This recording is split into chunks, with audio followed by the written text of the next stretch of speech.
Hey, what's up? There's always so much like dancing at the beginning where it's like, does it work? Yeah. And I'm like, yeah. when will it start? Okay, cool. I'm just so hyped. Like my energy is at an all-time high. So I'm ready to go. All right. If you guys are here today, you know that we are going to be talking about the Poppy War for the fantaseries book club. But we're going to get right into it and not waste any time because we have a lot to talk about.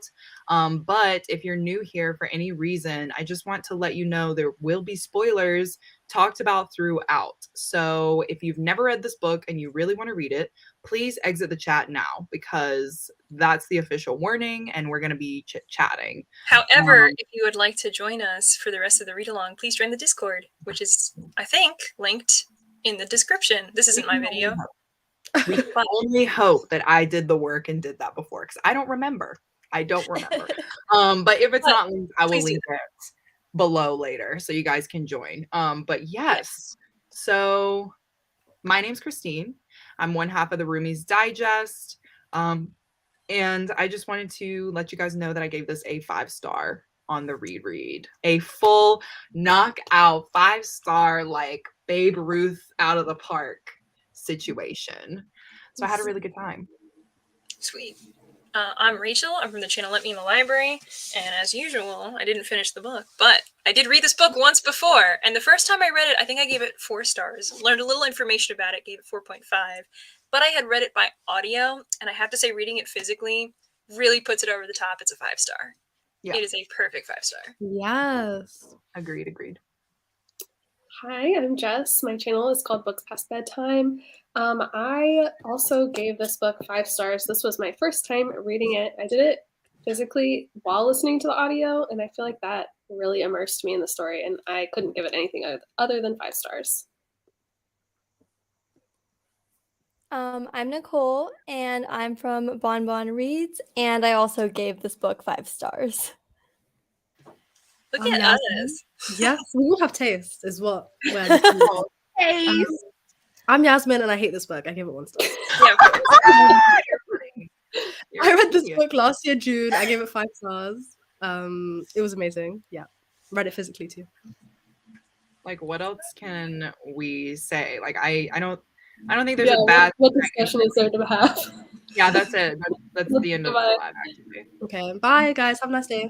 Yeah, see you. It's 5 stars. That's what you need to know. Mm-hmm. Yeah.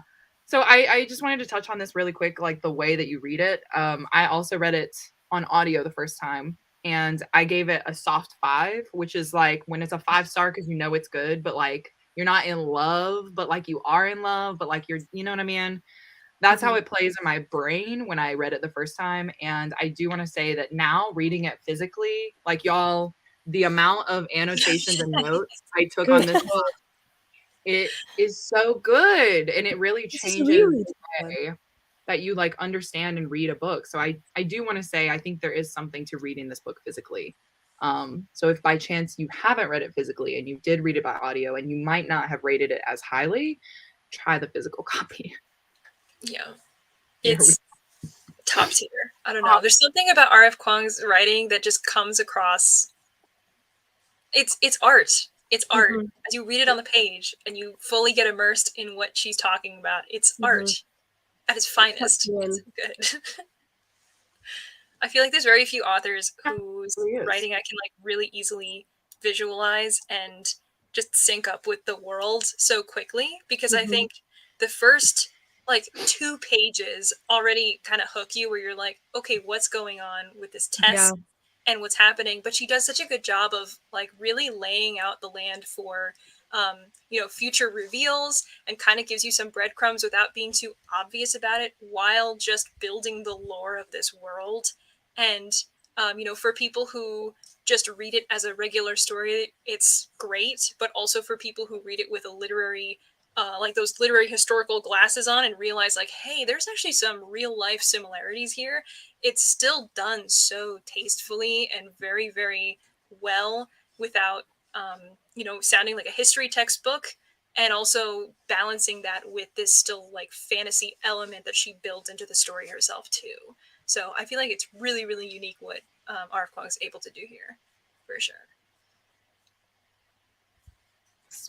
Sorry, I was like, I was looking at something. I was like, I think the video is on private. Anyway, so I just fixed that. Oh. But yeah. So Rachel, I think since you have read like a majority of the beginning of the book, that I just want to ask like about your feeling. I know you just went on a whole thing about how the writing is really, really good, but like so far in the first 100 pages, like what do you think about it? You know what I mean? As far as like where it's going with Ren's story. I know Well, it was a reread, but when I first read this book, I think the beginning, like the whole academy and everything, was still my favorite part. And that's, probably still true upon reread. I just personally really love like academy settings, or like, school settings where there's the underdog who has to prove themselves against all odds. So, it really is like a perfect type of story for me. It's very much like my wheelhouse to love reading those kinds of things. And I think that, R.F. Kuang does a really good job of establishing the way that the different provinces also experience life as they know it, because we see Rin starting out in the Rooster province, which, if for those of you who maybe read it physically or not, there is a map that also shows you like which province is which and, what's kind of going on there. But I think it's really interesting to be able to read this and understand that these divides are important, because a lot of this story also is built off of the way that the first Poppy War split up the nation of Nikan, and that each of those provinces were controlled by the people who, had sovereign in those areas, and they, didn't always have the best hold over their people, and that's why things fractured and there were more wars. But seeing that the people in the Rooster province kind of only have like maybe two paths forward, where it's like maybe you were born into a slightly better-ish life, or you're going to just smuggle opium, and in Rin's case, hope against hope that you're going to be able to take the Keiju and then pass and get into a school and leave this life behind. But for the most part, it's such a small percentage that not even like 1% of the people would be able to do something like that. And even in her case, she has to get the highest possible score out of everyone else while still working her job, while still dealing with a family that doesn't want her to do anything like this. And that's a completely normal, natural experience for somebody in her position as a war orphan. And I think that's also well established in the beginning, where they talk about how Rin was a war orphan who was just painfully against their will sort of adopted into this family that didn't want them, but it was like an imperial order that you had to just adopt kids into your family, and they've always hated her. So it creates that kind of like, kind of like that Cinderella persona of like, the stepmother who hates you, and like you just kind of have to deal with it, and you're in this position of like, everything is terrible for me, but I'm pure of heart, and then things will be better. But the thing is, Rin is not pure of heart. She isn't that type of person. She's just a survivalist, and I think that's why she really stands out to me in the very first chapters, as we see her from the very beginning take this test and push herself past her physical limits, because she just cannot live a life like this anymore, and it is a survival instinct to get her out of Rooster province and into a better situation. And it's not like I want a better life because I want to be able to not do anything all day long and I just want to like sit on a on a throne and then just have an easy life. But it's just like, this is horrible. Like the situation that I'm in would be to have to marry a merchant who is just going to use me, and I'm like, I don't know, like 30 years his junior. And he was like, basically like, oh yeah, I guess I'll take you because you're this, darker skinned war orphan that nobody even really wants. And so there's like that element of colorism that we also see in this nation and in the province, and everyone accepts it. So, I mean, seeing the position that she's in, so many of those like tiny little pieces are relevant to the rest of the broader world, because after she passes the Keiju, after she's taken to, basically where she's going to be schooling, we also see along the way that her, what's his face? It's her tutor. Yeah. And he's, explaining to her along the way, like, okay, a lot of people here will cheat you out of your money. A lot of people here will just, take advantage of you. If you see someone in the street, don't help them up because they'll blame you and say that you hurt them, and then they'll take all your money and just take you to court. If there was like the person who got hit by a cart in the street, and they were like, oh, it's smarter to kill them because then you pay one funeral fee instead of disability for the rest of their life. And it's such a brutal, cruel world, but it's believable, I guess, because from the beginning you were already kind of shown this level of hardship in Rooster Province, and that as you build that up, there are still these countries or there's these parts of the nation within Nikan that are so fractured and broken, and it makes sense as to why this whole time there's this idea that perhaps a third Poppy War would be festering beneath the surface. There's so much unrest. There are so many people who are living in these very poor situations, while the people who pass the Keiju and go on to the academy, they're just like, oh, I've been training for this my whole life. Of course, this is the position in which I belong. And like, my father is a war general, and, so on and so forth, where they live in a completely different, tax bracket, if you will, from everybody else. And so it really establishes that kind of wealth inequity. And again, kind of makes sense as to why, this world works the way that it does. And I find that so well done, because I think sometimes, this is an adult fantasy. I think I haven't read too many adult fantasies that work this way, but I feel like sometimes with YA fantasies, where you'll have someone who is in that like chosen one position, they just have to change the world, and everybody's like, yeah, there's so much civil unrest and there's going to be a civil war, and they somehow like lead that charge, and then everybody's happy at the end of it, and there's not really like a lot of politics that really would work the way that they do in the real world. But this is an adult fantasy, so I guess maybe things just don't smooth over as easily, and you can see that this is really about like the horrors of war. It is not like one girl will change the world just because she really wants to, but it's like, no, there's so much more to this, and it's so much more politically complex. And I guess I just, really, really appreciate that being so well built into this story. But someone else should talk now, because I've been talking for like 10 minutes straight. So somebody else, take the reins. Let's go. I think you brought up like a lot of things that I actually took notes on for this book. Like one of them is like the symbol of Ren's scars, which you like didn't necessarily say out loud, but like that's what you're alluding to, is like her scars. We know in the beginning of the book she is studying for the Keiju, and the Keiju means that she can get out of this desperate situation. And so to study, she like nails her hair up to the ceiling, so when she nods off. That was the guy in the story that Tudor Faye was talking about, but she burned herself because she was like, oh, pain. Okay, yeah. I was like, I like remember that story, and then also she like starts burning herself so that she can like stay awake. And the whole point of that like goes back to what you said, which is she'll do anything to survive. And for her, survival is passing the Keiju and going to Sinigard and becoming, a part of the military, a part of the elite academy. And I think the importance of that comes throughout the book, because it really sets the standard of Ren will do whatever she has to do to move forward. And it doesn't really matter.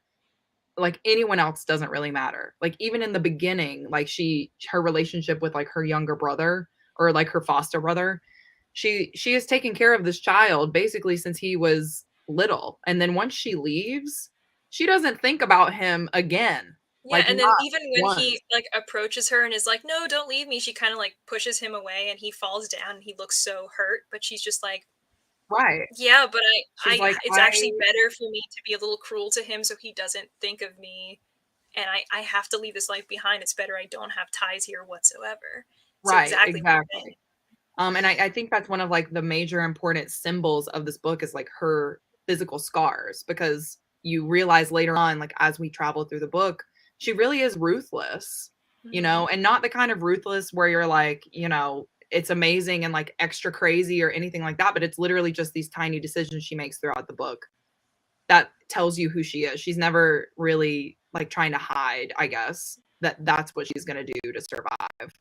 And it's also interesting that you talked about Tudor Faye, because he's got a quote in chapter 2 that says, "We'll make you an outside." So important, because not only does it apply to Ren, who her whole like theme throughout the book is belonging. Like she just wants to belong to somebody. She wants to belong at Synagard. You know, she wants to belong later on, like as one of Alton's like people, because of Spearleys and stuff like that. Like she wants to belong because she has power. You know, she wants that kind of like control because she's never really had it in her whole entire life. Yeah.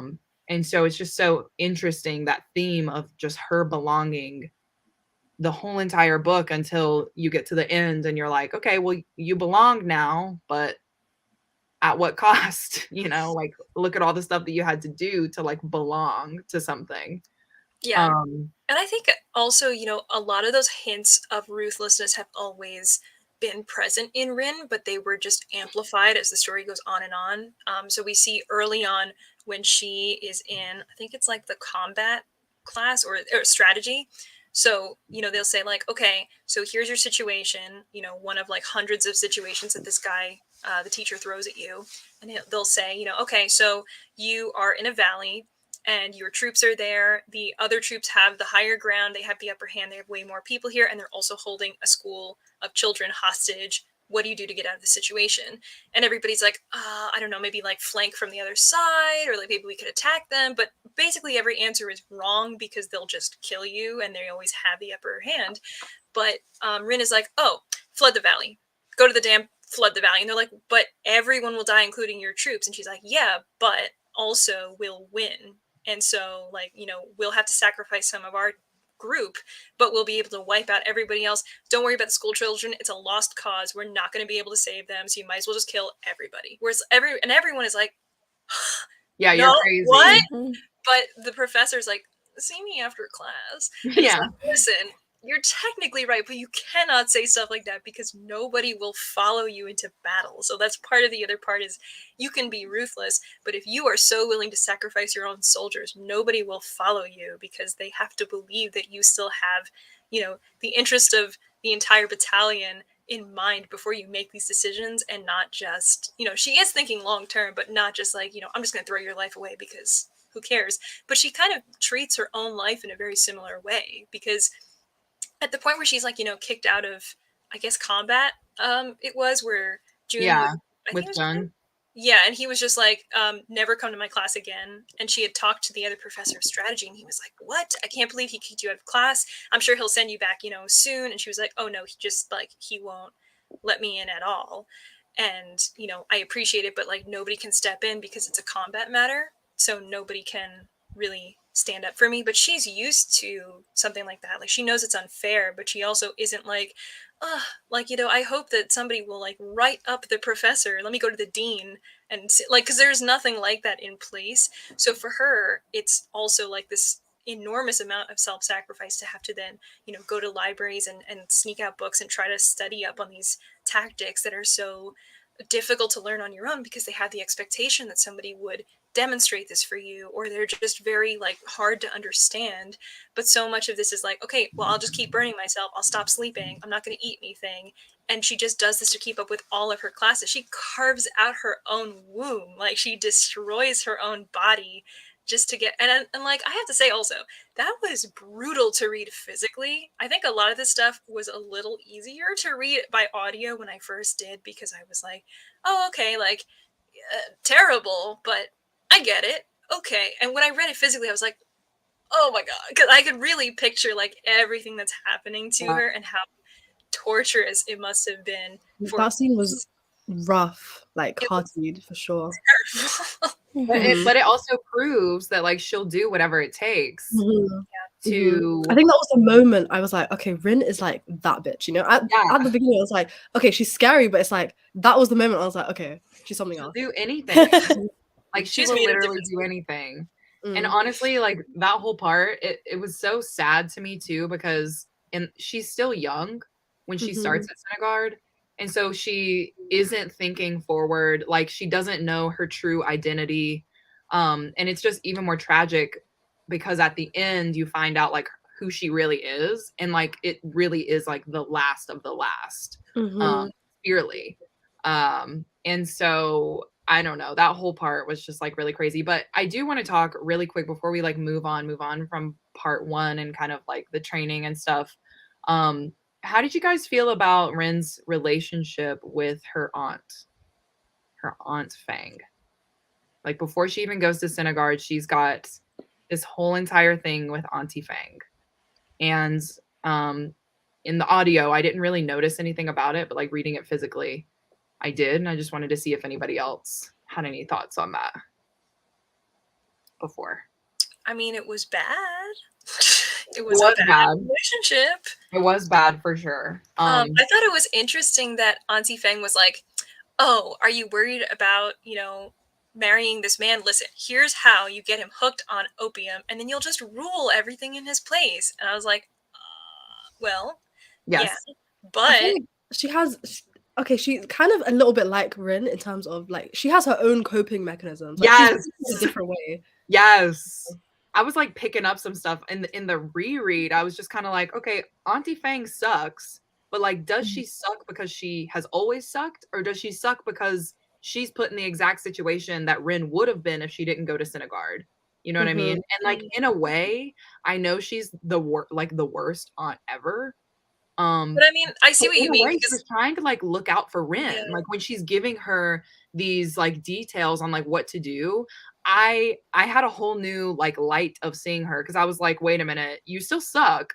Like you're not a good person for sure. But she is trying to give her like this grain of I guess control in the life that she thinks she can live, because honestly, her aunt didn't think she was going to pass the test, okay? And with good reason. No one from the Rooster Province passes the test and goes to Synagard. Like, it was really outlandish and crazy. And, like, obviously we learn that Rin can do whatever she sets her mind to eventually. But, like, you know what I mean? So that's just, like, one of the things that I noticed. Yeah, and I think it is, again, like a symptom of the way that the world works, because living in Rooster Province as a person who smuggles opium, I don't think that was like, oh, when I grow up, I'm going to smuggle opium. Like, nobody had that thought of, here's my dream job, but it was a huge, it's a way to make a living, and it's such a common, I guess, path that so many people seem to take, that it was a very natural, path, maybe? Yeah, it's a very natural direction, I would think, for somebody like Auntie Fang to get into. And, I think that she does have her own survivalist instinct. And maybe that's also kind of why Rin has been like sharpened into the type of person that she was, because if she was raised by someone who was very like loving and kind, she probably never would have had the need to take the keju in the first place. But at the same time, I don't think that she would have had the kinds of hardships that she did in having to like run the shop and take care of things at home, and also raise the younger brother, and just feel like nobody's really supporting her. She was very much like completely on her own. And because she is kind of like it's me against the world type of person, she's able to do the things that she does later on in the story, because she never feels like I have to worry about somebody else that I care about at home. So, obviously not like, oh, thank you, Auntie Fang, for all your hard work and making me the person that I am. But at the same time, it's interesting to see how those kind of have, effects in the next generation, so on and so forth, for somebody who like Rin, who was already put through so much as a war orphan, but then placed into the care of these people who naturally, I think if you had just kind of randomly picked another family in the Rooster Province, probably would have been a relatively similar experience of just a lot of people going through a lot of shit and just having to deal with like, now I have to adopt a kid that I don't really want. Okay, well, what can you do? Can you do math? All right, well, why don't you go work in the shop? Because we probably all have like a business or something to do. Here's a thing for you to do. I didn't ask for you to be part of my family, but I guess, you can be a part of it. I guess I have no choice. Here's some, things for you to do. And just so happened that has also like pushed Rin in a direction to do what she had to do to get out on top, I think. Yeah.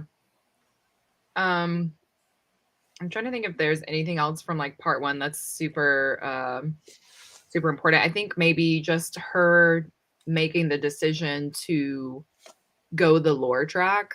Like she decides to go into lore, and everybody thinks she's a little insane because they don't understand it.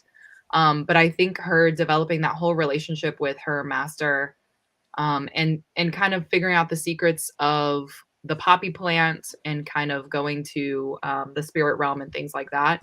I think that is really important for later on in the book when obviously she figures out who she is and has to make decisions. But yeah, did anybody else like really love the first part, or should have any I other? think the first part was my favorite part. Wait, is the training part? Does it go into part 2 too? I think it does as far as like her going into the spirit realm a little bit, but it's only for like that much, I think, because that's the second part is more of like the war part. Yeah, part 1 was my favorite part. I loved it. Right. Yeah, part 1's my favorite part too.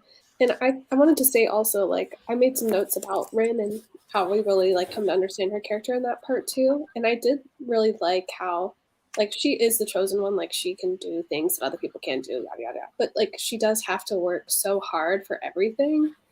And I feel like she retains an aspect of, like, she remains a sympathetic character throughout this whole book, in my opinion too, because I love that we get to see her like insecurities as well as like her ruthlessness, and also can see her kind of struggle with the decisions she makes, even though she ultimately makes the survivalist decisions. She does feel guilt and remorse and care about the people around her too.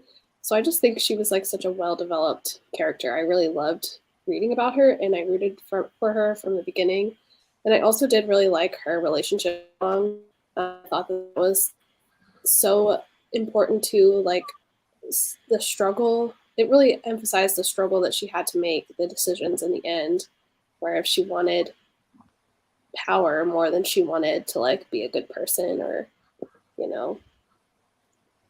Yeah, and I also think that's like such an interesting debate to have in a book, because so often, like, again, I'm going to reference YA fantasy. It's not a YA, but I feel like so often when you see a character in that position, they're like, well, of course I have to be a good person. And like, they don't care about power. They just care about like being a good person. And maybe that's because sometimes YA is meant to like instill lessons for the audience, but like, peace was never an option. Like, it's just not gonna happen. And I think on the flip side of things too, sometimes in YA you'll get a really ruthless main character, but then they become like a caricature of ruthlessness, whereas Rin retains the sympathy of the audience because you can see her struggle with the decisions, and like, it doesn't become like she's only ruthless. She's so much more than just. She's very complex, I think. Yeah, very complex. Yeah, her whole character arc is really great. I feel like a lot of people don't like her though. Like, I feel like we all like her, but in general, there's a lot of like debate about whether people like her or not. Does that make sense? And that kind of does make sense, because obviously she's not the most likable character. Like, right. I don't think. Yeah. When I feel like a lot of the situations she's in, like, she's pushed to do certain things. So like, I don't know. I think it's realistic. Like, a lot of her actions are as a result of what she's been put in. And it's like, it's such an extreme situation that there's going to be extreme decisions made. Exactly. Throughout, yeah. The stakes are high, which goes back to like, what we've been saying. It is an adult novel. It feels different when you're reading it. And I think one of the great things about this book is that there is a ton of history, a ton of world building. But I think every mention in this book is almost like it's foreshadowing what is going to be happening throughout the book. Because, Rachel already mentioned there's the whole class that's talking about it. And we find out later that's in fact what happens, like how that's kind of one of the parts of winning the end of this war with the Federation. But also, she learns a lot from wait, what's happening? Oh, sorry. Oh, I was like, wait a minute, there you go. I was like, did you freeze? What happened? No, sorry. I was just trying to, this is great, but I was just trying to see that, like, because of the way the live stream was set up, I just jumped to YouTube and I saw a lot of comments, but we can't see them from the StreamYard side because it's listed as like a private video or something, but I know that people are commenting. I just can't see them. So I thought if I joined the like StreamYard again, I would see them because I would like refresh the page. But I wanted to not disrupt the live, and now I'm disrupting the live. I'm sorry. Okay, hold on. Maybe if I jump out, Rachel, you stay in. Okay. Because you can still do stuff. Okay. Let me jump out and see if that will reset it really quick. Okay. Right? I don't know why that would work, but okay. Well, can you end the broadcast? Sorry, y'all. You want to end the broadcast? No. I'm saying, do you see the button that says end broadcast? Yes. Yeah. No. Okay, so you can still do it. Okay. Yeah. Give me 1 second. BRB, everybody. Okay. Well, you know what I will say? There are quite a few very nice comments from some people. I just feel really bad that we can't talk about it, but I'll read a comment that I see. So Charlotte from Books and Babies said, I read it via audio and I gave it 4 stars, but now I feel like it might be missing out. My husband read it on ebook and also gave it 5 stars. So this is probably the way to go. State of Fiction said, I read it physically and rated it 4 stars, but I think that's because I rarely like high fantasy in the first place. Was super happy this was the club pick to force me to read it finally. Steph is also here. She said, I love the Academy setting a lot. A lot of other people loved the Academy, I think, and the war parts are harder to get through. And they're very horrific, but it was well done because it was visceral, feeling a lot of emotions. Okay, awesome. All right, we're basically caught up on the comments. Somebody else. Riley Holloman also said that, you know, she also liked Rin and started second guessing herself because so many people don't like her, which I think makes Rin such an interesting character. I guess I haven't read any reviews. I didn't realize people didn't like her. Well, I have been just like slightly paying attention to what some people in the Discord were saying, and I know some people actually rated the Poppy War 2 stars because they really didn't like. Oh wow. Oh they didn't like Rin, or they really didn't like. Even if you don't like her, I don't know how you can say that she's not like an interesting character to read about. Yeah, you know, or I don't know if it's in that aspect. Like, I don't know that I would want to be her friend, but. Oh yeah, I mean, like, I don't know if Rin has friends per se, but let me see what some people said. I think it's kind of hard for some people to, I guess, empathize with her because her situation is quite different from like a lot of people's lives. So it's a lot easier to cast judgment if you're not put in that position. Yeah, I think that's fair. Very possible.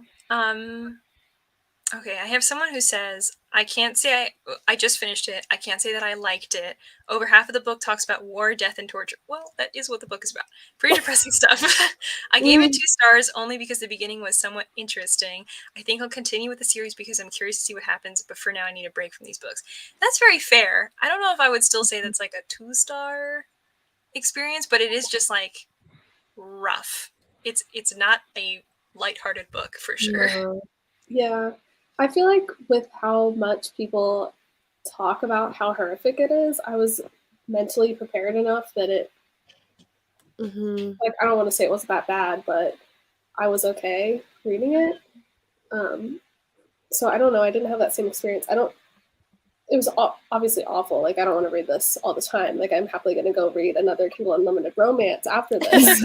But like, this was such a amazingly well done book, and like, I don't usually like high fantasy. I struggle a lot with world building, to be honest, but I feel like every bit of world building in this book was so necessary, and so I didn't struggle with it at all. Like, I thought it was all really well done and necessary, and I don't know, I just objectively think this is a good book. It's kind of surprising to me that I'm very shocked that it could ever be anything below like a 4-star, I guess. Yeah. Like, in my mind, you know, I tend to not only rate books based on my enjoyment, but also just about like appreciating what the author has done. So, I mean, there's plenty of books that I think are like well written, but I also really didn't like the story, so that will balance in some way. But it just seems like R.F. Kuang has really built out an entire world that is very easy to get immersed in. And I think when those war crimes and torture really affect you, it is not just like, hey, an author's going to show you a lot of awful things and then you have to react to it. But it's also partially because you are so well immersed into a world that something like, hey, people are getting tortured and they're dying is something that you care about. it's partially a testament to what that author has done by laying out this entire story and a huge amount of lore for you to sink into, that it feels realistic enough that you should be upset about it. And also, I think I think that was the key though. Like, it's not, doesn't feel like trauma porn to me. Like, it feels like realism, like what the real world can be, which I completely agree with that. Like, it felt so necessary, especially when I like researched it, because I didn't know that was like specifically very realistic. So when I Googled it, I mean, it made the whole experience a lot worse in terms of like, it felt more traumatic because I knew that it was like based on real life, but it felt so necessary. It didn't feel like one of those things that were just like, it was horrific just to be horrific, even though like it was genuinely hard to read. Like, I actually had to take a break, but it felt completely necessary. I think it was. It's really shocking, but it's not there for shock value. Exactly. Yeah, so I was kind of like in Jess's position where a lot of people were giving me a lot of warnings because I generally don't have the stomach for a lot of gore and body horror and stuff like that. But it ended up being so necessary to read the hard chapters, especially after doing research on what happened in Nanking. And I ended up taking off all the sticky notes that my boyfriend placed for me. Like, he was posting like sticky notes of like where I should stop reading and then begin reading, and I just like tore them off because I needed to read everything. So that's so cute. Oh my god. Yeah. I mean, I guess that's what's really compelling about this book. Again, that like, she was able to create a world that is so deeply her own, but also draws on real, factual, historical events that happened and were truly, truly horrific for the people involved. And, for people who can handle, a lot of triggers because it is also very, very bad, I always try to recommend reading The Rape of Nanking, which is a book by Iris Chang, who actually, if you open the book and you read the what's that called? Like, the dedication. It says, "This is for Iris," and that's who she's talking about. She's talking about the author of that book, who basically went and interviewed all of the, people who are still alive who were impacted by the siege at Nanking, which is often known as like the second secret Holocaust, kind of, because nobody talks about it. A lot of the Japanese government acts like it just never happened, and they will refuse that any terrible events have ever happened there. And it was such a horrible, horrible event. And then so many people just say, like, I just wish it was acknowledged in history.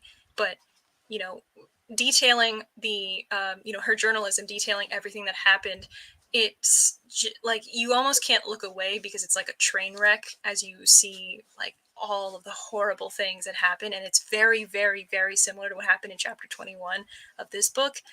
We're getting very far away from part one, but I was like, let me take this down. It's a free for all, everybody. It's very, like, I really appreciate that R.F. Kuang was able to take that real historical event and weave it into a story while still being respectful about it, because it wasn't like a weird bastardization of the actual events, but it felt real enough to live in the story while like kind of being its own version of those events, while still sort of like paying homage to the victims and really more focusing on those victims' stories and kind of like drawing general interest from the people who read these books, who are more likely to maybe pick up an adult fantasy than to pick up a nonfiction book about Nanking, to understand like, where is this coming from?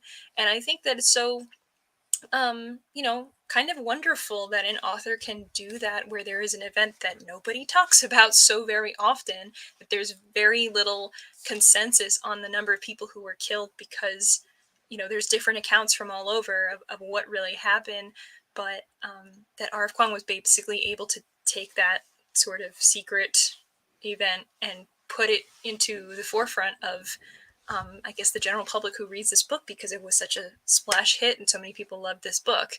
And hopefully for the people who really care about this book and think it's really interesting, whether or not you knew about this history before, you do a little bit of research and finding out what actually happened. And I think that's kind of cool that she was able to do something like that and bring attention to that with her I guess, platform, if you will. I also want to mention that I've been doing some research, and like the lab scene with Alton and Rin is inspired, I think, by Unit 731.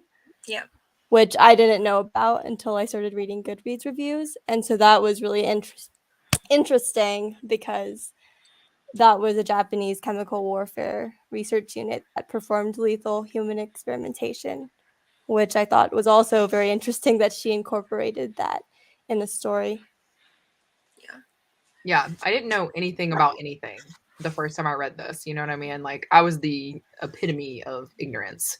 And yeah, she just does such a good job. That's why this book is so good. It's exactly what you said. Like, it makes you want to know the actual history of what happened in our world. You know what I mean? I think knowing the history and reading it without knowing the history are like two different experiences. Like, obviously, some of you guys have read it without doing the research and then read it afterwards, right? But those like really different, both those experiences. Yeah, because you know, like reading about like Spear and the interaction between oh my god, what's the other one? The Federation of Mugen, and like looking at this, you're like, oh man, that's terrible that in this fantasy world that the Federation of Mugen killed this, oh my god, where's my finger? This little island, and then you know, some bad things happen, and it's interesting that, you know, we're in spoilery territory, so we could talk about this, but Rin is talking with her strategy professor in part 1, and she's like, oh, maybe, you know, actually Nikan like killed everyone in Spear, and it was like an idea to force other people to get involved, and then we were able to do, you know, we were able to bring in more forces as allies, and then we were able to stop the Federation of Mugen. And she's kind of just spitballing because she's trying to find an answer for the teacher, and the teacher's just very quietly is like, that's a very interesting theory. Yeah, that's what could have happened. And I was like, oh shit, wow, that's like, whoa. Like, you know, sometimes you read something, you're like, whoa, oh my god. Then when you look at this and you're like, hey, this looks a lot like Japan. Yeah. Hey, this looks a lot like what was it, Taiwan? I think. Mm-hmm. Right? Like this looks a lot like Taiwan. Hey, this looks, where's my finger? This looks a lot like China. Mm-hmm. Interesting. Yeah. Everything's aligning. Like it's clear if you go back to, even if you haven't read the nonfiction about it, if you just go back and reread it once, I feel like you also pick up so much of that the second time around. Yeah, I actually learned about the invasion of Nanking in my history classes in high school, so I knew about like the event, and I knew that it was related, and that chapter in the Poppy War is inspired by that event. So, but some of this other stuff, I didn't know the inspiration and the parallels, so it is interesting to like fully learn all the history that went into it. I feel like if I didn't know, like if I didn't, basically I only started researching what it was like right at the start of those chapters, the war chapters, and then I googled it, like I researched it, and then I came back to it and I was like, oh my god. But I feel like if I didn't know that at all and I was reading that, I feel like it would have been too much. Like I would have thought it was too much. Just without knowing what it was based on and why she was doing it, I would have just been like, why was this necessary? But knowing what I know, it's like, okay, it was completely necessary and it makes a lot of sense. So I don't know. Yeah. Right. And I think with every, like I said, all the history in this book, and like, as we've all talked about, it is all important because it shows you later on what will happen. As we know, obviously, this is a spoiler in case you guys don't want to hear it. Yeah, I don't want to hear it. But as we know later on, the Empress gives up the y'all, how do I pronounce it? The kike? The what? Oh, yeah, I think it's the kike. Thank you. I was like, I read the audiobook, but I don't know it's anything. Oh, is it psych? Yeah, I'm pretty sure it's psych. Oh, okay, yeah, maybe you're right. What is gives up the little assassin band that Rin joined. Yeah, the 13th division, the like all the crazy people, basically. I'm pretty sure that's how the audio looks like.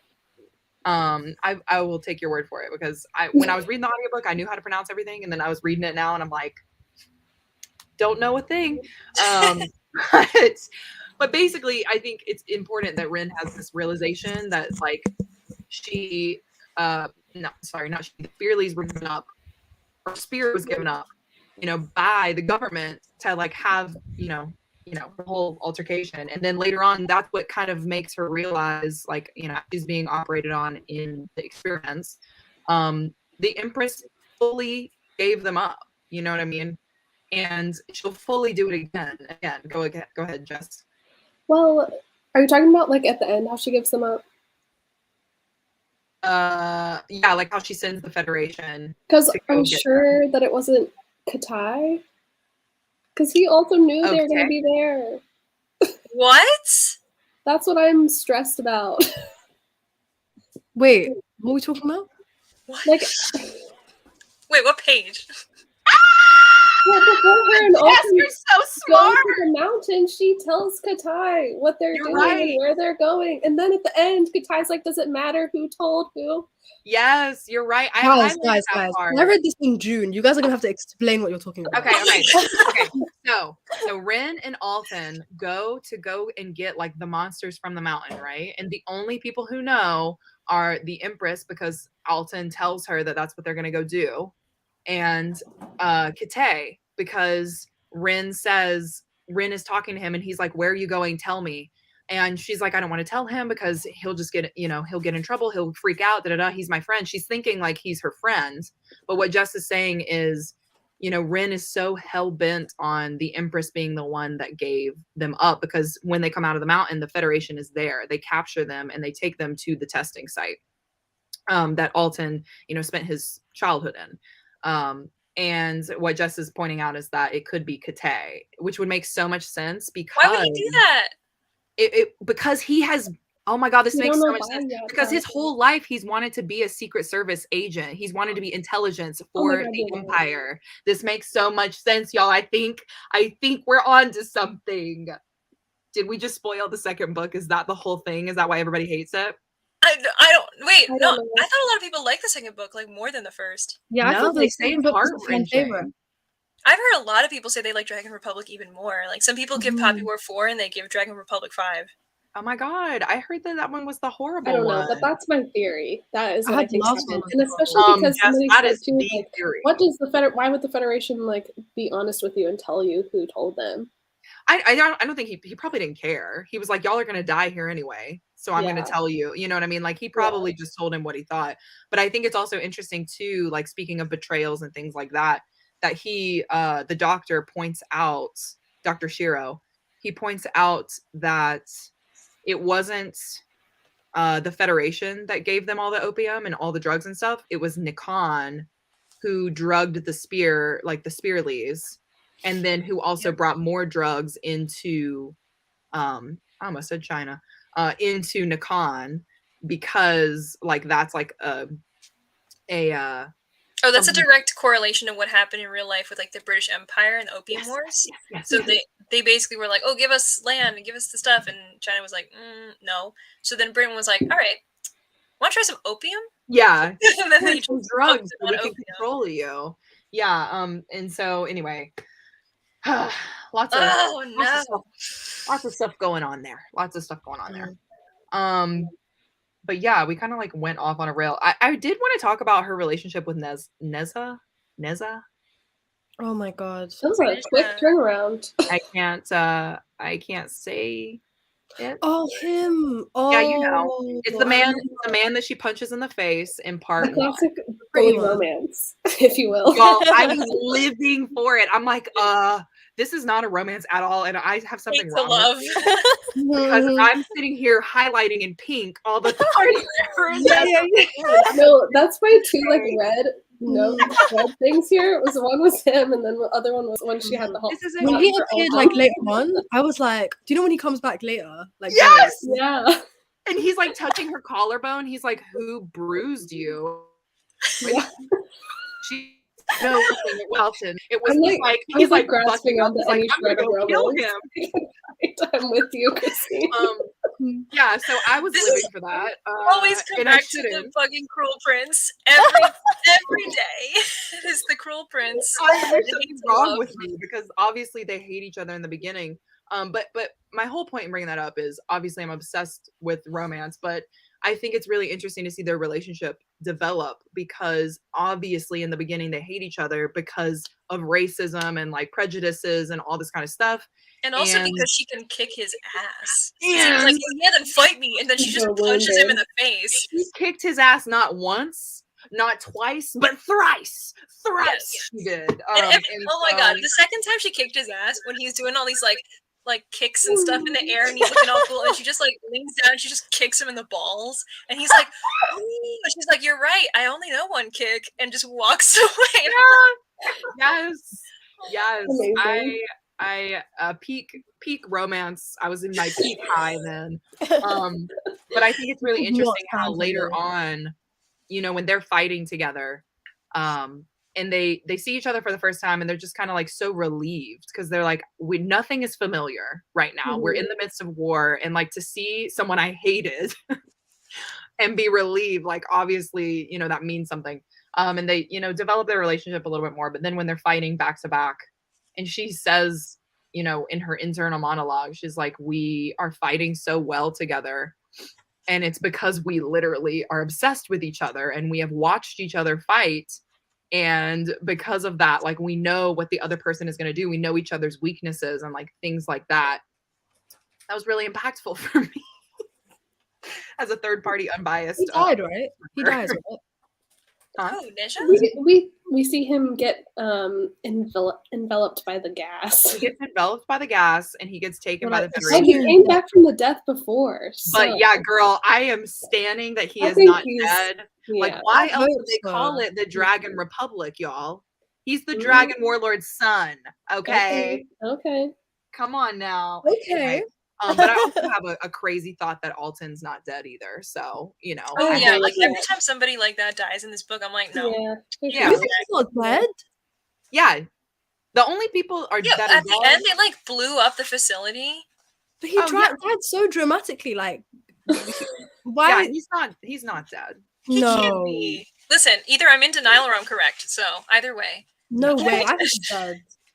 I don't think he's rest, man. Yeah, I don't think he's dead. I think the only people who are dead in this book are people we literally see get their throats slit and then they die. You know what I mean? Yeah. And if their death is not on page, they're not correct. Dead. If it's not on page, like even Urja, they don't take their describe his death, but I'm like, he could come back. Then no. Wait, so every single one of you are saying Altan's dead is not dead. All of you. Right. Correct. Yeah. Nicolee, what do you think? I'm neutral about that statement. Nicolee's like, I thought he was dead, but now I'm like, is he dead? Yeah, now I'm reconsidering. But honestly, that's like on my crazy ass brain being like a fantasy reader. I'm like, people always be coming back like this. Yeah. Okay. Well, she literally thought Neja was dead. Like, he had 2 knife stabs to the belly. Like, honestly, he's some kind of something or other, because yes, I love that you brought that up. There's no way that he couldn't die from that. And then there he is, fighting perfectly fine, perfectly healed. Okay, with Nez, I want him not to be dead, but with Altan, I feel like his story's over. Like, he was cool and everything, but like, I feel like that's dragging it out if he's still alive. I don't know. He could still be in the spirit realm. I'm just not sure. I'm not sure about that one. Yeah. But the one that I know for a fact is not dead is Neza, or Neza, whatever. Neza. And the reason is why Jess brought it up just now. Like, she's talking with Jiang, y'all. I'm sorry. Anyway, she's talking with him, and he's like, so you know, this boy, he got how many knife wounds? He got 3 in the stomach.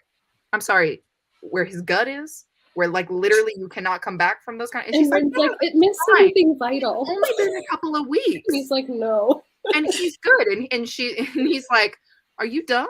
Are you stupid?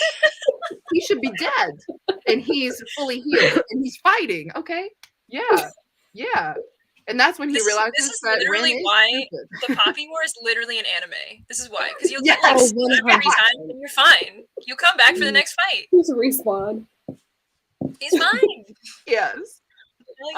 But yeah, I think there is something going on there, and you know what? It could be a lot of things. I think one of the best parts about this whole trilogy is that she'll give you these little pieces of information, but it's not the whole picture. So you've got these little puzzle pieces, and you don't know how they all come together until they do.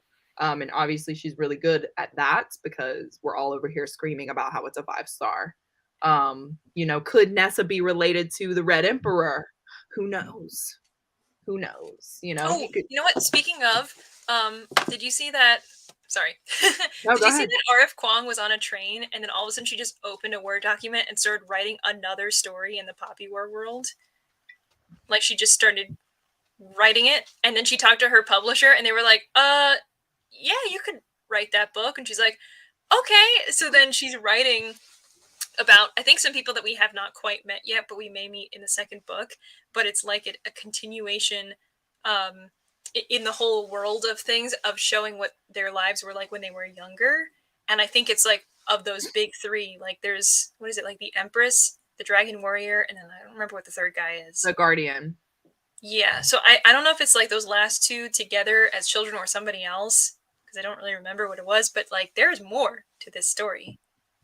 So like a prequel of sorts. It shall be revealed.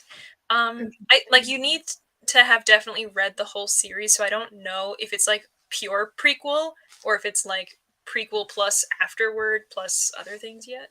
Okay. She's still writing it, so who knows? But yeah, who knows? Who knows what I'm so hyped about that. Well, speaking of, you know, the trifecta, what do we think about those guys? I think it's really interesting that we already brought up how the 12 provinces are run by the warlords who can't get along, who constantly go through political moves to undermine each other.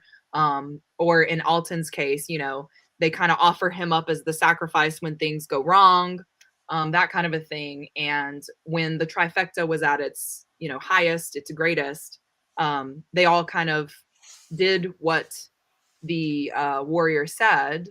But then once he's kind of out of the picture, no one pays attention to the Empress at all. I mean, like they do, but like only in front of her face, right? Because she can poison you and kill you and all that kind of thing. Do we think that the Empress is like, I guess this is how I should phrase it. What do we think about her running away when things get hard? Like taking her guys and leaving. Because that's why I was sold. I was like, yeah, she sold them out. But now Jess has just opened my brain up to new possibilities. So, yeah. I don't remember this part of the book, so I'm really sure. I don't either. I can't lie to you. So I don't even remember the trifecta thing. The trifecta? It's basically just like, it's like the lore behind the rulers and like why the rulers rule. There's something about like the first Poppy War where like the Empress came out on top. The Dragon Warrior was like one of the best like fighters, so he like remained at her side. And then I don't remember who the Guardian was in particular, but the Guardian was the gateway to the spirit realm. So like, so that's Jong, right? Yeah, I was like, Yeah. I mean, this obviously spoilers, but like that's Jong. And he essentially is the whole time warning Rin not to open the gates. Like, don't open the gates of your mind to the gods because they'll do nothing but ruin you. Like they'll kill you, you know, burn you, whatever. And it's because he has that personal experience of being able to kind of like open the gateway and let everything from the spirit realm come into the earth, and into their world. And, you know, that's why he puts himself in timeout later in the mountain, because he doesn't want all that chaos to come and just ruin everything. So I guess what I was trying to ask is, like, what do we think of the Empress's character? Because she's the ruler now that the warrior is gone. And to me, I know we haven't seen a lot of her yet, but one of the most defining things about her is the first scene that we see her in. She kills the leader of the 13th division. She kills Tyr. Mm-hmm. Tyr. Anyway, so she kills him, and she says to him, like, this is greater than anything you can understand. Like, this is something that I had to do, you know, even though you've served me for however long. And she's talking through her god, I guess. It's like the serpent god. I forget. Anyway, so I just like kind of think her character is interesting, and I was kind of wondering if anybody thinks that she's ruling, or if she's been taken over by her god and she really is crazy, and the god is really just kind of like doing the chaos that we're seeing with her. Interesting. That's such a good point. Yeah, because they Yeah, and all something- like, they mention multiple times like whenever you have the god come into your being, like you will go crazy. That's like the one thing that's repeated throughout the book. Like you're gonna go crazy. You're part of the site or the kite, and you're gonna go crazy. It doesn't matter how many times like you call on them, you will go crazy by the end of this. And so for me, like she's been doing that for forever. So like wouldn't she be like she's just really good at hiding it? Like her Yeah, split I think personality. I think you're onto something, and I think maybe because like she's not featured in the book a lot, like we don't get to see her on page a lot, so I do think that maybe there's something to your theory. Like I agree that Something's going on there. yeah, she might be possessed by the god or Or Do you think something. we're going to see more of her in book 2? Probably. Yeah, that's what I was thinking. Like I think we'll see more of her. Especially Yeah. since Ren's final thing is she's gonna go kill her. yeah. Ready. If I remember correctly, she's like super beautiful and like young still, right? Like no time has passed. Right. I feel like that's definitely reaping the gods' abilities on her. Right. And kind of like comparing her to Jiang, like he's crazy, right? He's over at Synagard and people are like, this man's loopy. He's hanging in the tree, he's throwing feces at people, like He's crazy in an endearing way, though. I love him. He's one of my favorite characters because the whole time he might be psychotic because he is, but he's right. Like he's telling Ren, you cannot do this or you will die. And ultimately she makes that decision to do it because she wants vengeance. She wants power. Yeah. And that's like part of her beautiful character arc. But I think in comparison, like to see how kind of kooky crazy he is, but also that he can function in the real world, that's what kind of made me think that the Empress was kind of doing the same thing. Like she can be as kooky as him, but maybe she can also hide it, like how he's hiding it. And since she's technically like stronger than him, I guess, she's like ranked higher than him in the Trifecta. I just kind of thought that was interesting, and hopefully that's something that we see more in the second book since Rin will be going after her. I wonder if Rin, Neja, and Kate will kind of become the new Trifecta in some way, in like kind of taking over these roles or maybe making their own versions of these roles. It depends on if that betrayal but from Kate happens. Like if that happens, what if Jess predicted this and it doesn't happen till like the end of the Burning God and it's like, actually I betrayed you back in book 1, and we're like, I know. Like we think that I was just wrong and then it comes around. we have it on live, so it's all legit. Oh my God. It's all there. There's a lot of mixed feelings about the ending of book 3. Like a lot. Yeah, I've heard a lot of people give it like lower ratings because they weren't satisfied. Other people who still loved it, but I just don't know how we're all gonna feel about it. Yeah, I was gonna say, like, what do you guys think will happen in book 2 other than like Kate being? I actually have no idea. I feel like this book really ended like it just felt like a movie, and it was like, okay, it's done. Yeah, this book kind of ended in a way that felt like almost a standalone. It really did. Like I don't even know what. I have no idea. I felt like so much happened that like I feel like I can't even predict what could possibly happen in the next one because I feel like this was like a whole trilogy in one book. Absolutely, I get that. It was part 1, 2, and 3. Yeah, and it also was so different as well. Each part. Yeah. Yeah, I think probably one of the strongest parts of this whole book are literally the last like 3 or 4 chapters. Like my whole entire, like it's all highlighted for me. And that's because, like, especially building on Jess's theory now, Rin is placing her anger in the fact that she's going to get vengeance for Alton. Because she says to the rest of the crew, she's like, yeah, we might have defeated the Federation, but like we haven't gotten revenge because the real person is the Empress. And so without any evidence, I went down that rabbit hole. She's going to go after the her whole arc next book, I think, gonna be trying to like make that come to pass. But I also think it's really important that by the end of this book, she has taken the power that Alton had and is ultimately like stronger than him, right? Because she goes into the whole spirit realm at the end on Spearly, accepts the Phoenix, god and makes a deal with him and says, you know, if you help me destroy the Federation, because that's the one wish that I want, like I'll give you me.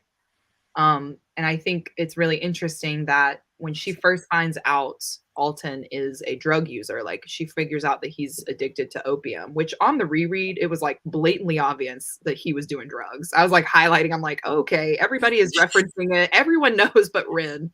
And she's so disgusted by opium. Like she's so disgusted by the drug. She's like, don't do that. Like it messes with your brain. I've seen it like in Rooster Province. Like I've seen these men out here just become from like very rich, powerful men to like side hustlers on the street because this drug ruins lives. And by the end of the book, she is essentially what Alton is. You know, she's doing drugs so that she can quiet the phoenix inside of her brain. So I think, I don't know really what's going to happen in the second one other than her going for vengeance with the Empress. Maybe, you know, a little romance happening. Can only hope. I don't know about that.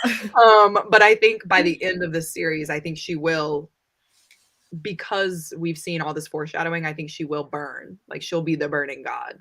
And I think she will succumb. It's so hard to predict with Rin though, because it's like she just jumps from one like absolute obsession to another. So it's like you never know what's gonna happen. Like it's just like, I don't know. She's just such a like vengeance driven character. It's like what she just jumps from one like anger to another. So it's like she, the one consistent thing she is wanting power. Like that is her end game. And she talks about it all the time. Like kids, heck nah, get rid of that womb. But like power, I want it all.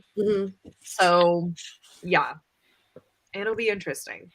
It'll be interesting to see. But yeah, okay. So like I feel like we have more to talk about, but like what is it? You know what I mean? What is it? What will happen? Well, the one thing I do know is, in terms of a historical context, book 2 is supposed to cover more of like a Chinese civil war. Okay. Don't know very much about that myself. And actually, there was a really great article that I think Read by Tiffany wrote. And if you've already read the Poppy War series, because it does contain spoilers, it would be a good article to check out because it does draw all of those real life parallels with the book.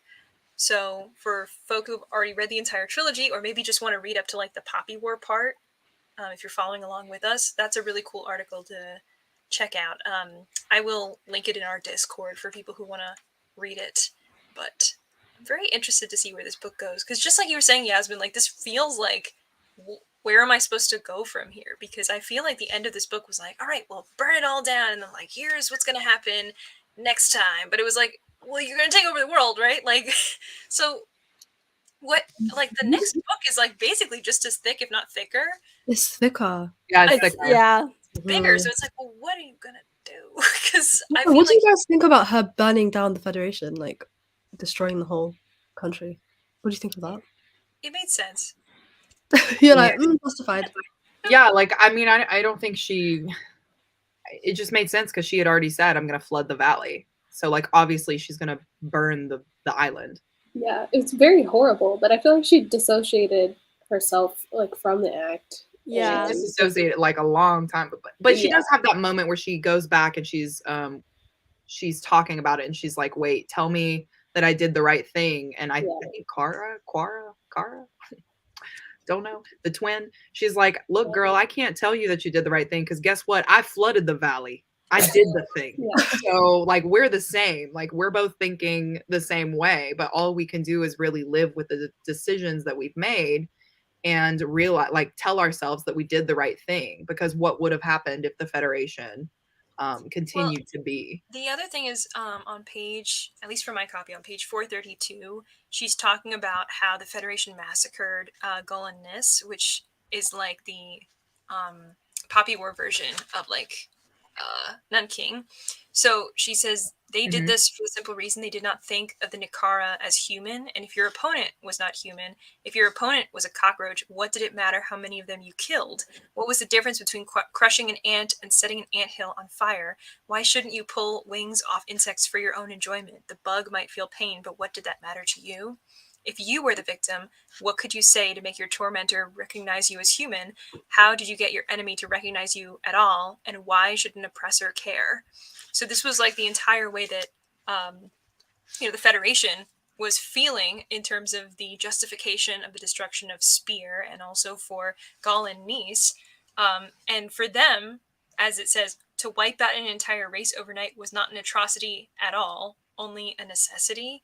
And it just feels like if that is actually the way you think about your enemy, and with the kind of vindictive personality that Rin has, it makes sense for her to do what she does, because she just, she does dissociate, I guess, from, like actions having consequences and whatnot. But for her, it's just like, this is who Nikon needs right now, and I will embody that as needed, rather than thinking of like, am I a good person if I do this? Hers is just like, oh, okay, so this is the conclusion that we want. All right, here are the actions that we should take to get there, and we'll just do it. Like, I don't have to think about my morality, because that's not a factor. We're just going to get to this result. Let's go. She's ruthless in that way.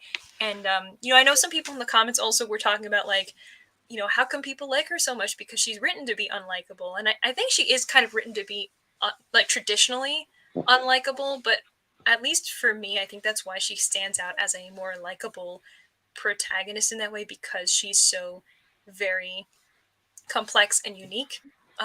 And like we've been saying this the entire live show, so I'm not going to repeat it all, but I guess it's just the fact that like you can see her personality change over the course of a single book, and how she has like a sort of ruthlessness to survive, but then that, survivalist instinct sort of seems to like apply to all of Nikara or all of Nikan as she gains more and more power and realizes that she has that ability to do more than just deal with like, the people who are bullying her to live to the next day. But it's like, well, if you were sharpened in the way that you were your entire life to, or maybe not even sharpened, but like if you were shaped to be the type of person that you are, it shouldn't be a surprise if you react and you behave the way that you do later on in the story, because that's what the entire world has kind of forced you to become. These are the consequences of the actions of everyone else in this world that you live in.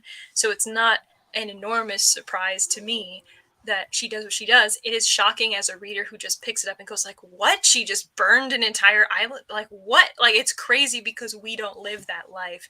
But I kind of think that if anybody was out in Rin's shoes, it would make sense for her to be pushed so far past her limits for years of her life and then be finally on top in a place where she's like, should I be a good person? That is not even a factor. Should I burn this island down? Yes. I don't even think it's a question of whether she's likable, because I don't know if likable is the right word to use, but it's like you just understand why she's doing what she's doing. Yeah. Like she's not there to be liked, or like obviously she's not the kind of person you're like, oh my god, she's so like, like I want to be Jess her. was saying, like no, I don't. Yeah. No, like, you're just like you see like how like wrote her to be likable or unlikable. Like that wasn't the purpose of her character. Right. Yeah.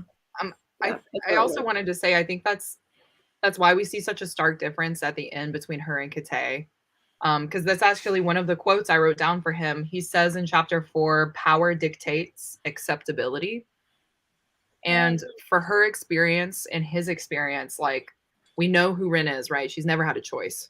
In her brain, she's never had a choice. And she makes the hard decisions. But Kate, we learned from the very first part that he's, entitled. If he has some shoes, he can just replace them if they, break. Like he has the option to do kind of like what he wants in a way. And so I think it's interesting that he has that whole thing with her at the end, whether or not he's a betrayer, who knows?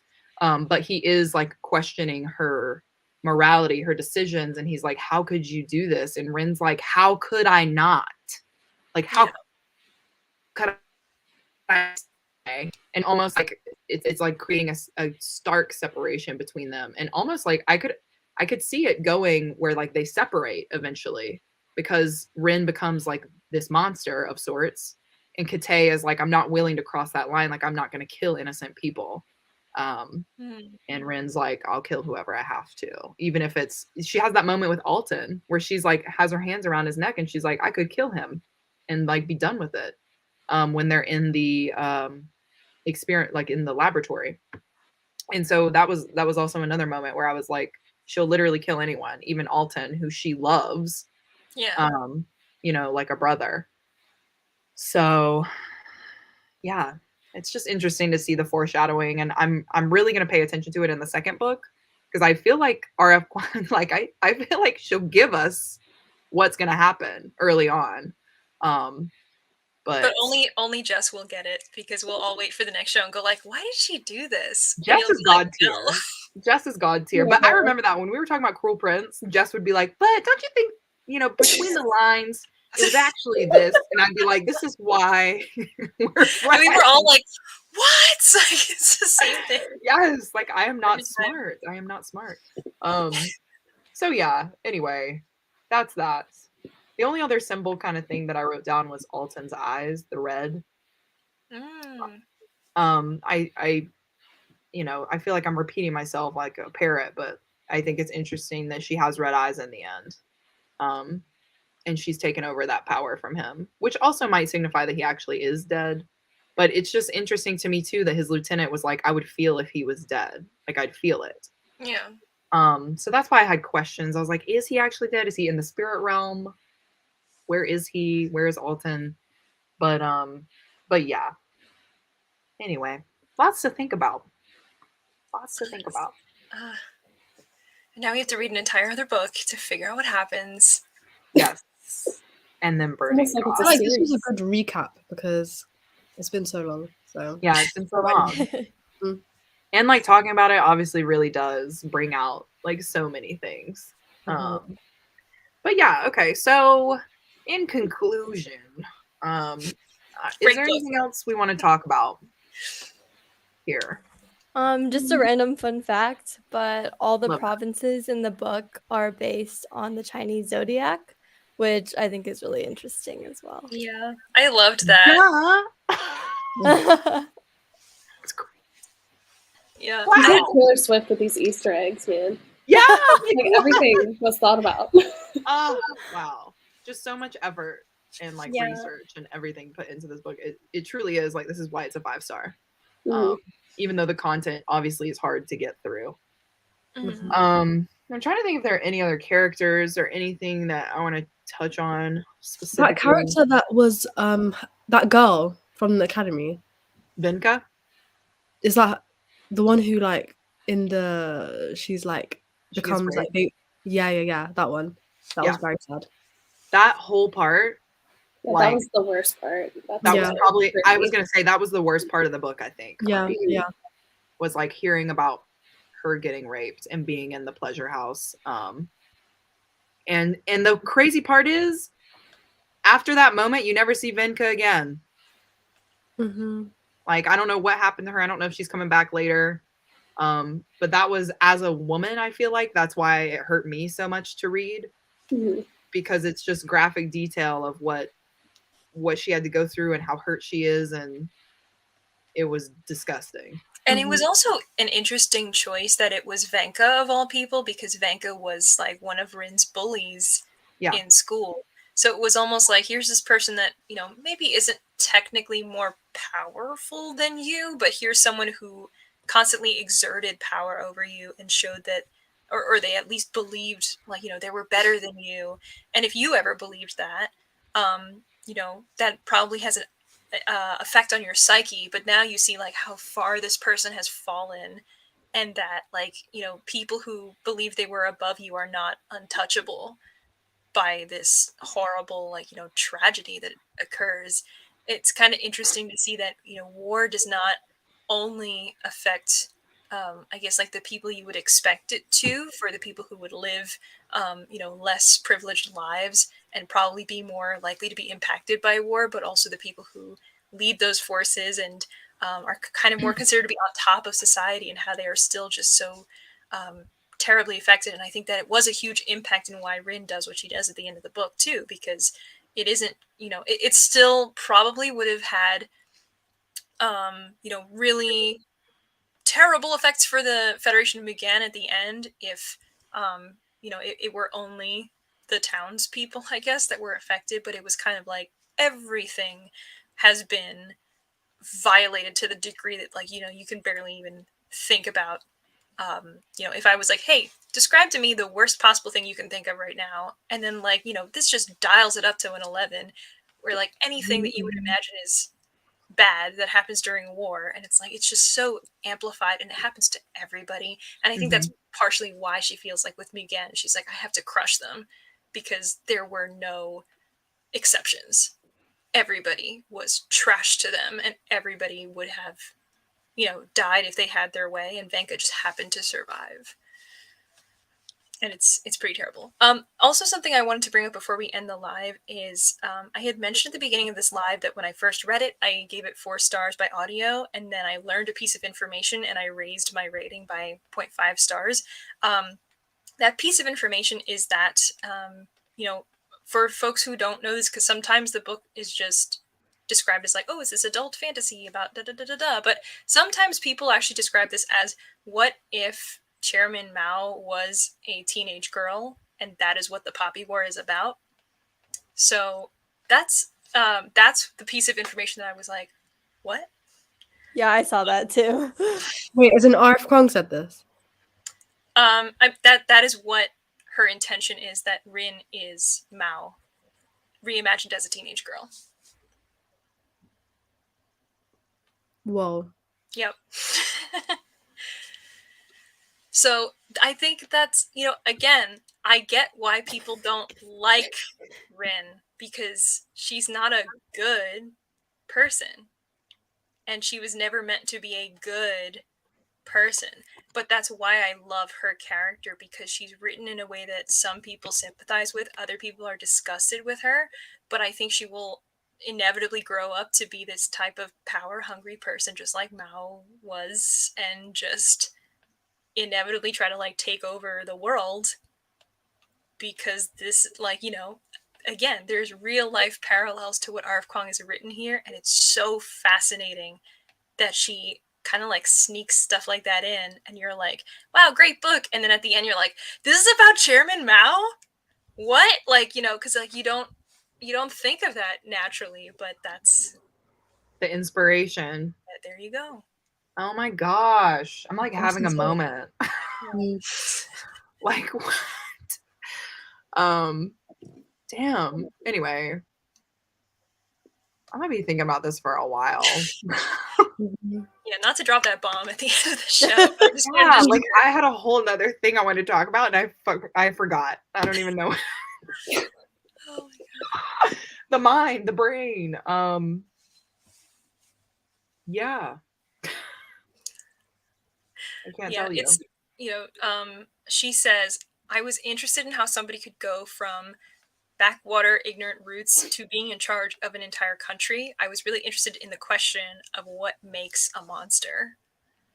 Right, and that's what's up with Rin. She's literally the leader of the 13th Division by the end of the book.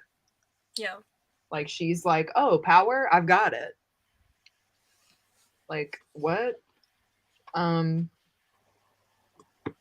Yeah. That's so insane. I think the only other thing I kind of do want to see in the second book is more of the hinterlands. And the people in the north, just because the way that they access the magic is a whole nother ball game. Like, they don't do, what Rin does, right? And that's what the twins say to her. They're like, we know how to heal people. Like, we go in and we can access the spirit realm, but we don't bring them down to Earth, because that's like crazy, right? So I would like to see that magic system a little bit more, and maybe we'll get that, maybe we won't. It's not like super important to me. I was just kind of excited about it, and I would be interested to see if any other countries get involved later on. I guess if I read I'll know more about where we're going with the rest of the trilogy. Who knows? But yeah, what do you guys want to see from this trilogy? That's what I'm interested in. Or is it just kind of like, I have no idea, I'll just be good with what I get? I have no I'm just idea. along for the ride. Same. Mm-hmm. Along for the ride. I'm excited. I'm glad that people have said that they like the second book better.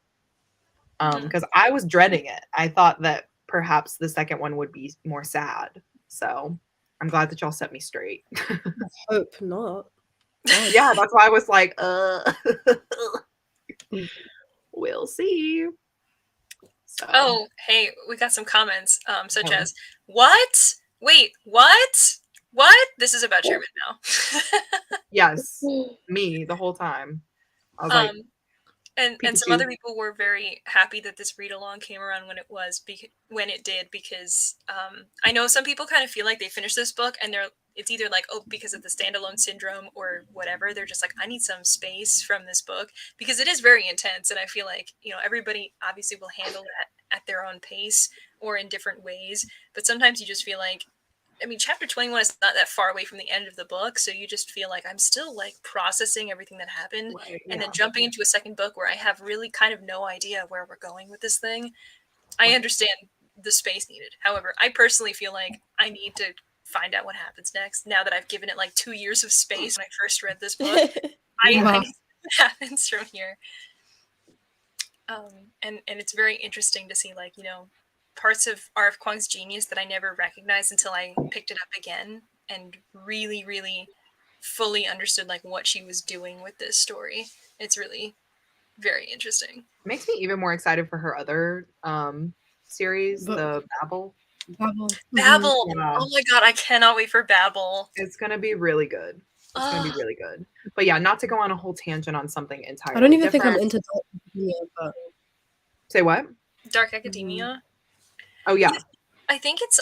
I don't know if it's ever actually worked for me, but I think it's a Chinese American main character who very similarly like gets into a really prestigious academy, but they find out like dark secrets about how the academy actually functions, and they I think it's something to do with like their literary texts or something that they send out when it's either like propaganda or something else, but they decide to kind of like infiltrate and like right the wrongs of this society, which I think is interesting, because usually dark academia is just like, there is a crime and people like Shakespeare and they're in school. But this is like definitely a very different brand of dark academia. And, you know, of all people you would trust to like reintroduce you to a genre you don't like, I think R.F. Kuang would be the like top of my list to do something like that. So hopefully. Yeah, I think it's gonna be good. I'm like looking at these like comments on the live, since we can't do it on our end, but I do see this one that says, I wonder if we're ever going to see her family again, or if it was just heavily implied that they had died. Can't remember, but I'm just curious. I do think it's interesting that when she is fighting the, I forget what the beast name is, but it's that beast that can change its face, right? The one from Avatar? Yeah. Yeah, I was like, oh, what's it called? But yeah, I think it's interesting that when she's fighting this beast, she sees her younger foster brother first. And I guess that goes back to she can even kill them then. Like, you know, she'll even kill him in that moment. But I think that kind of speaks to that she does care about him still in some ways. Because the beast like recognizes that in her, but I don't know if we'll ever see them again. I'm not sure. I don't think we will. Yeah, I thought it was implied that they died, but it again, like with an off-screen death, you're never really 100% sure what's going to happen. Right. So you like never know. I did also, before we go, want to mention that one of my favorite parts of this book is the warfare, not what happens to the people, but the strategy behind the warfare. Like one of my favorite parts is when Alton is planning for the 13th Division to go kind of like into that swampy area and use all of their strengths to make an impact on the war. I did really enjoy all the strategy in this, and like Urge's class when he's talking about the history and kind of like how the history can be applied to fair. I thought done so well. Like when I read about that kind of stuff in books, I'm just not with it. Like I just don't, I don't really care sometimes. Because it's different than like the politics and like things that happen politically. Because it's the practical application of, them killing people. But I did really enjoy Do you know that. what's interesting? Apparently she wanted to set it in like modern day like setting with like guns and all of that, but she said she thought it would be too hard to write about like the modern technology, so that's why she set it in that time. Then she said it ended up being harder like writing about that, and I was like, it's very interesting. Yeah. Well, yeah, because they really had to like strategize and be like, okay, if the river's cut off here, how are we gonna like get around that or like whatever, with the tools that we have. And I did think it was interesting that when Ren comes in contact with anybody from the Federation, they're always talking about how behind Nicolee is in their technology, how their weapons are like so far behind, and the Federation is advanced, and they're coming out with these gas bombs, and even like the bubonic plague that the scientist talks about. He's like, you want to know how this thing spread? Fleas.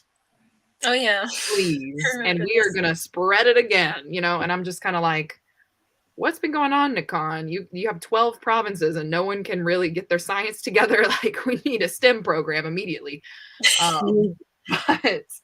But yeah, I really enjoyed that.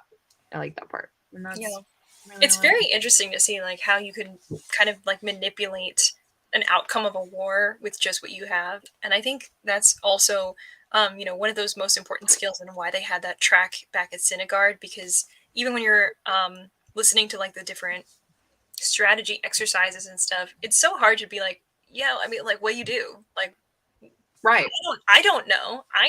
Kasey knows, apparently, because like there was that one that was like, you have other soldiers on the other side, and like you're outnumbered and you're out of ammo, and like you need more arrows or something. And then he was like, oh, ask the neighboring people for scarecrows, dress them in like extra outfits, send them down the river, everybody will shoot arrows into it, just go and collect the arrows and you're good. And I'm like, what? How did you come up with that?